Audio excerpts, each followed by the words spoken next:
আমরা জানি মহাকাশ পুরোপুরি নিঃশব্দ, সেখানে কোনো বাতাস নেই, তাই কোনো শব্দও শোনা যায় না। কিন্তু আপনি কি জানেন, আমাদের সৌরজগতের প্রাণকেন্দ্রে সূর্যের নিজস্ব একটি ভয়ঙ্কর গর্জন আছে। আজ শুনুন সেই সূর্যের আসল শব্দ।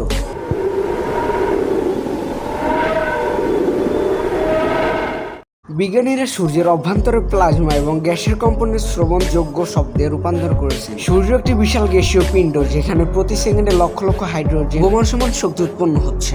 এই প্রচণ্ড আলোড়ন ও বিস্ফোরণের ফলে সূর্যের শরীরে যে কম্পন সৃষ্টি হয়, সেটাই এই শব্দের মূল উৎস।